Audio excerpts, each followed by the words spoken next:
Welcome all. Facera Institute of Fashion Designing സ്ഥാപനത്തിന്റെ Ktet ക്ലാസ്സിലെ question ഡിസ്കഷനിലേക്ക് എല്ലാവർക്കും സ്വാഗതം. നമ്മുടെ Ktet ക്ലാസ്സിലെ നമ്മുടെ ഫസ്റ്റ് സിലബസിൽ പറഞ്ഞതുപോലെ ഫസ്റ്റ് ഭാഗമായ സീയിങ് മെഷീൻ എന്ന ചാപ്റ്റർ ആണ് നമുക്ക് കംപ്ലീറ്റ് ആയത്. ഈ സീയിങ് മെഷീൻ എന്ന ചാപ്റ്ററിൽ എത്രത്തോളം ക്വസ്റ്റ്യൻസ് ഉണ്ടെന്ന് നമുക്ക് നോക്കാം. Seeing machine multiple choice question discussion. First one, തയ്ക്കുമ്പോൾ തുണി മുന്നോട്ട് നീങ്ങാതിരിക്കുന്നതിന്റെ കാരണം എന്താണ്? ഇത് നമ്മൾ ക്ലാസ്സിൽ പറഞ്ഞതാണ്. ഇത് ഏത് ഭാഗത്ത് നിന്നാണ് വരുന്നതെന്ന് വെച്ചാൽ സീയിങ് മെഷീന്റെ പാർട്സ് ഓഫ് സീയിങ് മെഷീൻ എന്ന ഭാഗത്ത് നിന്നാണ് ഈ ക്വസ്റ്റ്യൻ ചോദിച്ചിരിക്കുന്നത്. ഇതിന്റെ ക്വസ്റ്റ്യന്റെ ആൻസർ ഓപ്ഷൻ തന്നിരിക്കുന്നത് ഫീഡ് ഡോഗ് ശരിയായി ക്രമീകരിക്കാത്തതിനാൽ, പ്രഷർ ഫുഡ് ശരിയായി ക്രമീകരിക്കാത്തതിനാൽ, ശരിയായി എണ്ണ ഇടാത്തതിനാൽ, തുണി മോശമായതിനാൽ. ഇതിന്റെ ആൻസർ നമ്മൾ നേരത്തെ നമ്മുടെ സീയിങ് മെഷീന്റെ ചാപ്റ്ററിന്റെ ക്ലാസ്സിൽ നമ്മൾ ഹിസ്റ്ററി ഓഫ് സീയിങ് മെഷീൻ എടുത്തു, പാർട്സ് ഓഫ് സീയിങ് മെഷീൻ എടുത്തു, സീയിങ് മെഷീൻ അറ്റാച്ച്മെന്റ്സ് എടുത്തു. അപ്പോൾ ആ സീയിങ് മെഷീനുമായി ബന്ധപ്പെട്ടുള്ള ക്വസ്റ്റ്യൻസ് ഒക്കെ നമ്മൾ എങ്ങനെയാണ് ക്ലാസ് എടുത്തിരിക്കുന്നത് നോക്കാം. Feed dog. പ്രഷർ ഫുഡിനടിയിലുള്ള പല്ലുകളാണ് തയ്ക്കുന്ന അവസരത്തിൽ തുണി മുമ്പോട്ട് നീങ്ങുന്നതിന് സഹായിക്കുന്നു. തയ്ക്കുമ്പോൾ ഇതിന്റെ നടുവിലുള്ള സുഷിരത്തിൽ കൂടി സൂചി ഉയരുകയും താഴുകയും ചെയ്യുന്നു. അപ്പൊ തയ്ക്കുമ്പോൾ തുണിയെ മുന്നോട്ട് നീക്കുന്നത് ഫീഡ് ഡോഗ് ആണെന്ന് നമ്മൾ നേരത്തെ പറഞ്ഞു. അങ്ങനെയാണെങ്കിൽ തയ്ക്കുമ്പോൾ തുണി മുന്നോട്ട് നീങ്ങാതിരിക്കുന്നതിന്റെ കാരണം എന്തായിരിക്കും? ഫീഡ് ഡോഗ് ശരിയായി ക്രമീകരിക്കാത്തതിനാൽ. ഇതാണ് ആൻസർ. അടുത്ത ക്വസ്റ്റ്യൻ, താഴെ കൊടുത്തിരിക്കുന്നവയിൽ സൂചി പൊട്ടുന്നതിനുള്ള കാരണം അല്ലാത്തത്. ക്വസ്റ്റ്യൻ പ്രത്യേകം ശ്രദ്ധിക്കുക. താഴെ കൊടുത്തിരിക്കുന്നതിൽ സൂചി പൊട്ടുന്നതിനുള്ള കാരണം അല്ലാത്തതാണ് ചോദിച്ചിരിക്കുന്നത്. ഇതിൽ ഓപ്ഷൻ കൊടുത്തിരിക്കുന്നത് തടിപ്പുള്ള ഭാഗങ്ങൾ തയ്ക്കുക, തുണിക്ക് യോജിച്ച നമ്പർ സൂചി, ശരിയായി എണ്ണ ഇടാത്തതിനാൽ സൂചി വളരെ താഴ്ത്തി ഉറപ്പിക്കുക. ഈ തടിപ്പുള്ള ഭാഗങ്ങൾ തയ്ക്കുന്നത് സൂചി പൊട്ടും, തുണിക്ക് യോജിച്ച നമ്പർ സൂചി അല്ലെങ്കിൽ സൂചി പൊട്ടും, ശരിയായി എണ്ണ ഇടാത്തതിനാൽ സൂചി പൊട്ടാൻ സാധ്യതയില്ല. കാരണം മെഷീൻ ചലിക്കാൻ മാത്രമേ പ്രയാസം ഉണ്ടാവുള്ളൂ. അപ്പം അതാണ് ആൻസർ. അപ്പോൾ ആൻസർ വരുന്നത് ശരിയായി എണ്ണ ഇടാത്തതിനാൽ. സൂചി വളരെ താഴ്ത്തി ഉറപ്പിച്ചാലും നമുക്ക് സൂചി പൊട്ടും. അപ്പം നമ്മളൊരു ക്വസ്റ്റ്യൻ വായിക്കുന്ന സമയത്ത് അതിൻ്റെ ഓപ്ഷൻ 4 നമുക്ക് അറിഞ്ഞിരുന്നാൽ നമുക്ക് പെട്ടെന്ന് ആൻസർ ചെയ്യാൻ പറ്റും. അടുത്തത്, തയ്ക്കുന്ന അവസരത്തിൽ തുണിയുടെ ഇഴയിൽ സൂചി കൊളുത്തി വലിക്കുന്നത്. തയ്ക്കുന്ന അവസരത്തിൽ തുണിയുടെ ഇഴയിൽ സൂചി കൊളുത്തി വലിക്കുന്നത് എന്തുകൊണ്ടാണ്? സൂചി ശരിയായി ഉറപ്പിക്കാത്തതിനാൽ, നൂൽ ശരിയായി കോർക്കാത്തതിനാൽ, സൂചിയുടെ മുന പൊട്ടിപ്പോയതിനാൽ, ഫീഡ് ഡോഗിന്റെ പ്രവർത്തനം ശരിയല്ലാത്തതിനാൽ. ഇതിൽ ആൻസർ വരുന്നത് സൂചിയുടെ മുന പൊട്ടിപ്പോയതിനാലാണ് തുണിയുടെ ഇഴയിൽ സൂചി കൊളുത്തി വലിക്കുന്നത്. അടുത്തത്, ബട്ടൺ തുന്നി പിടിപ്പിക്കുമ്പോൾ ബട്ടനും തുണിക്കും ഇടയിലായി നൂൽ ചുറ്റി ഉണ്ടാക്കുന്ന തണ്ടിനു പറയുന്ന പേരെന്ത്?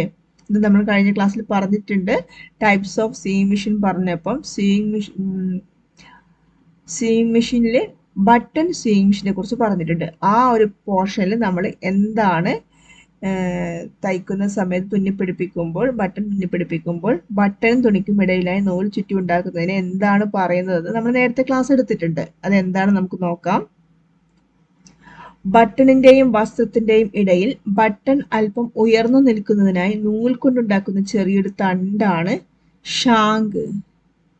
അപ്പോൾ ബട്ടൺ തുന്നിപ്പിടിപ്പിക്കുമ്പോൾ ബട്ടനും തുണിക്കും ഇടയിലായി നൂൽ ചുറ്റി ഉണ്ടാക്കുന്ന തണ്ടിന് പറഞ്ഞ പേരാണ് ഷാങ്ക്. ഇന്ത്യയിൽ നിർമ്മിച്ച ആദ്യത്തെ തയ്യൽ മെഷീനായ ഉഷയുടെ നിർമ്മാണം നടന്നത്. ഇന്ത്യയിൽ നിർമ്മിച്ച ആദ്യത്തെ തയ്യൽ മെഷീനായ ഉഷയുടെ നിർമ്മാണം നടന്നത് എവിടെയാണ്? അതും നമ്മൾ ഹിസ്റ്ററി ഓഫ് സീയിങ് മെഷീൻ എന്ന ഭാഗത്ത് പറഞ്ഞിട്ടുണ്ട്. ഇന്ത്യയിൽ ആദ്യമായി തയ്യൽ മെഷീൻ നിർമ്മിച്ചത് കൽക്കട്ടയിൽ ഹിന്ദുസ്ഥാൻ ഫാക്ടറിയിലാണ്. ഈ തയ്യൽ മെഷീന് ഉഷ എന്ന് പേരിട്ടു. നമ്മൾ ഹിസ്റ്ററി ഓഫ് സീയിങ് മെഷീനിൽ പറഞ്ഞ ഭാഗമാണിത്. കൽക്കത്തയാണ് ആൻസർ.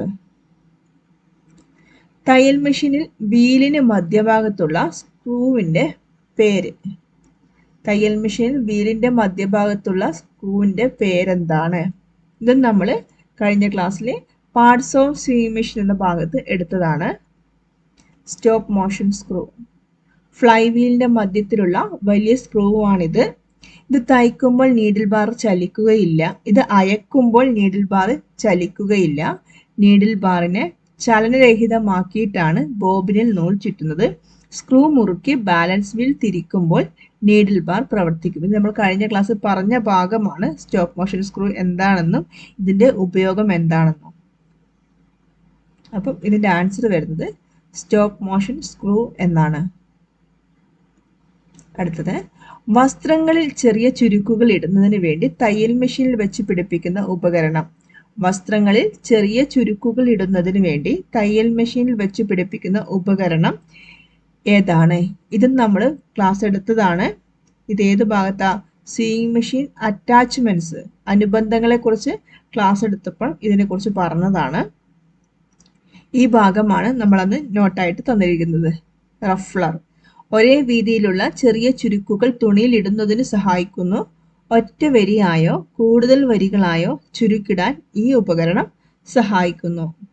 ഇതാണ് അതിന്റെ ആൻസർ. വസ്ത്രങ്ങളിൽ ചെറിയ ചുരുക്കുകൾ ഇടുന്നതിന് വേണ്ടി തയ്യൽ മെഷീനിൽ വെച്ച് പിടിപ്പിക്കുന്ന ഉപകരണമാണ് റഫ്ലർ.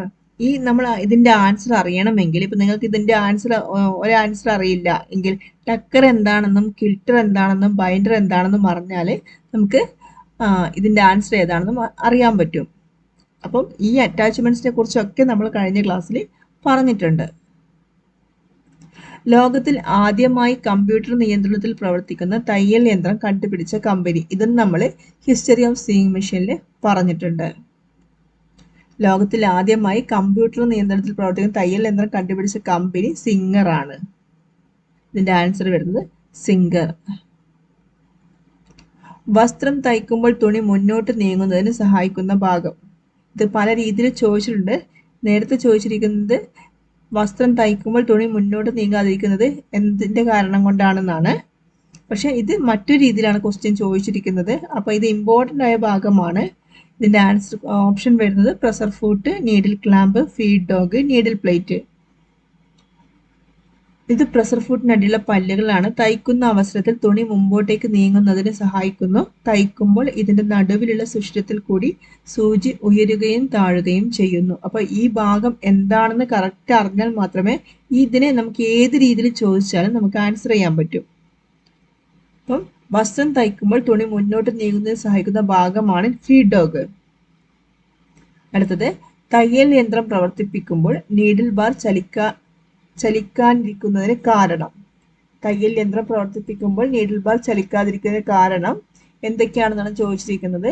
നീഡിൽ ക്ലാമ്പ് അയഞ്ഞതുകൊണ്ട്, ടേക്കപ്പ് ലിവർ ചലിക്കാത്തതിനാൽ, സ്റ്റോപ്പ് മോഷൻ സ്ക്രൂ അയഞ്ഞതിനാൽ, ശരിയായ രീതിയിൽ എണ്ണ കൊടുക്കാത്തതിനാൽ. ഇതും നമ്മൾ കഴിഞ്ഞ ക്ലാസ്സിൽ ചർച്ച ചെയ്തതാണ്. സ്റ്റോപ്പ് മോഷൻ സ്ക്രൂ ആണ് ആൻസർ വരുന്നത്. ഫ്ലൈ വീലിന്റെ മധ്യത്തിലുള്ള വലിയ സ്ക്രൂ ആണിത്. ഇത് അയക്കുമ്പോൾ നീഡിൽ ബാർ ചലിക്കുകയില്ല. നീഡിൽ ബാറിനെ ചലനരഹിതമാക്കിയിട്ടാണ് ബോബിനിൽ നൂൽ ചുറ്റുന്നത്. സ്ക്രൂ മുറുക്കി ബാലൻസ് വീൽ തിരിക്കുമ്പോൾ നീഡിൽ ബാർ പ്രവർത്തിക്കും. തയ്യൽ യന്ത്രം പ്രവർത്തിപ്പിക്കുമ്പോൾ നീഡിൽ ബാർ ചലിക്കാതിരിക്കാൻ കാരണം സ്റ്റോപ്പ് മോഷൻ സ്ക്രൂ അയഞ്ഞതിനാലാണ്. അപ്പൊ ഇതിനെ പല രീതിയിൽ നമുക്ക് ക്വസ്റ്റ്യൻ ചോദിക്കാവുന്നതാണ്. ഫസേറ ഇൻസ്റ്റിറ്റ്യൂട്ട് ഓഫ് ഫാഷൻ ഡിസൈനിങ് സ്ഥാപനത്തിന്റെ കേട്ടറ്റിന്റെ ഓൺലൈൻ ക്ലാസ് ആരംഭിച്ചിട്ടുണ്ട്. താല്പര്യമുള്ളവർക്ക് നമ്മുടെ കോഴ്സിൽ ജോയിൻ ചെയ്യാം. കേട്ടറ്റ് കാറ്റഗറി 4 സീയിങ് സബ്ജക്റ്റ് ആണ് നമ്മൾ ക്ലാസ് എടുക്കുന്നത്. അതിൽ child development and pedagogy, Malayalam, seeing എന്നീ സബ്ജക്റ്റുകളാണ് ഉൾപ്പെടുന്നത്. നമ്മുടെ കോഴ്സിന്റെ പ്രത്യേകതകൾ: റെക്കോർഡഡ് ആൻഡ് ലൈവ് ക്ലാസ്സസ് ആയിരിക്കും. ക്ലാസ്സുകൾ നിങ്ങളുടെ സൗകര്യപ്രദമായ സമയങ്ങളിൽ നിങ്ങൾക്ക് കാണാൻ പറ്റുന്നതാണ്. ഒരു ക്ലാസ് തന്നെ പല പ്രാവശ്യം നിങ്ങൾക്ക് റിപ്പീറ്റ് ചെയ്ത് കാണാൻ പറ്റുന്നതാണ്. സിലബസ് ബേസ്ഡ് കോച്ചിങ് ആയിരിക്കും. മോക്ക് ടെസ്റ്റ് ഉണ്ടായിരിക്കും. എക്സ്പീരിയൻസ്ഡ് ഫാക്കൽറ്റീസ് ആണ് ക്ലാസ് എടുക്കുന്നത്. 1-to-1 മെന്റർഷിപ്പ് ഉണ്ടായിരിക്കും. നിങ്ങൾക്ക് നിങ്ങളുടെ സംശയങ്ങൾ നമ്മുടെ ഫാക്കൽറ്റീസുമായി ചർച്ച ചെയ്യാം. പ്രീവിയസ് ക്വസ്റ്റ്യൻ പേപ്പർ അനാലിസിസ് ഉണ്ടായിരിക്കും. നമ്മുടെ സിലബസ് പ്രകാരം സീയിങ് മെഷീൻ എന്ന ചാപ്റ്ററിന്റെ കംപ്ലീറ്റ് ചെയ്തിരുന്നു. ആ സീയിങ് മെഷീൻ ചാപ്റ്ററിന് മാത്രമായിട്ട് 50ഓളം ക്വസ്റ്റ്യൻസ് ഞങ്ങൾ തയ്യാറാക്കിയിട്ടുണ്ട്. അപ്പം നിങ്ങൾക്ക് കൂടുതൽ വിവരങ്ങളും കോഴ്സിനെ കുറിച്ച് ഡീറ്റെയിൽസ് അറിയുവാൻ വേണ്ടി നമ്മൾ കോൺടാക്ട് നമ്പറുമായി ബന്ധപ്പെടുക. Okay, thank you.